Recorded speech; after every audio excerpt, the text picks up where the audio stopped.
My first one was this one, which I got in an antique shop in Swansea. It's beautiful, isn't it? The history of the fire mark really started, I suppose, in the 17th century, I think. And the reason for the fire mark was really to identify a property that was insured. The interesting point is that there were very few actual house names and proper addresses at that time. That is correct, yeah. And so it was difficult to identify an actual building. And so if the fire mark was attached to the house, it was easy to actually identify whether that house was covered under the insurance policy. Yeah. The first fire marks were lead, generally, and after that, in the late 18th century, they started to use copper, and then after that, they started to use tin. You've got some wonderful lead ones. This one here is actually quite early by the look of it. This is That's the earliest one I've got. That's 1769.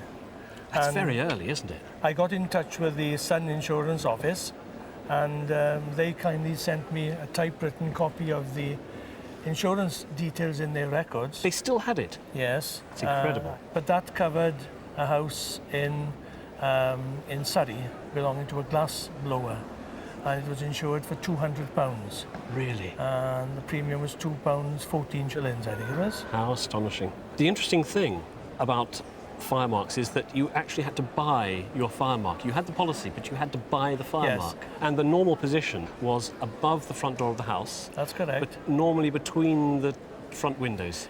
Now, there are various apocryphal tales of fire engines turning up I know what you're going to say. to houses and finding that they were from the Sun Company, for example, and that the perhaps the Union Insurance plaque on the wall, and they would just stand and watch, or they'd go away. But that's, I'm going to blow a myth here, because that's a totally apocryphal story. That never happened. That's quite right, yeah. And what actually quite often happened was that in the big cities, Bristol, London, for example, which had quite a number of the different society fire brigades, that more than one would turn up.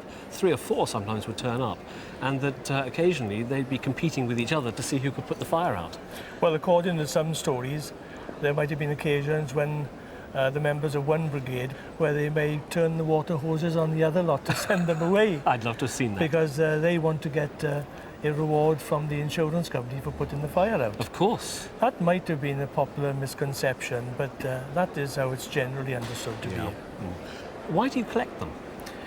Oh, I don't know. It's I worked for an insurance company, so I had an interest, right. and it went on from there.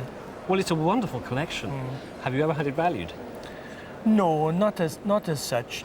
I would have said, for what I see here, you've probably got a collection worth certainly between £2,000 and £3,000. Wonderful. Very good. Thank you very much. Good.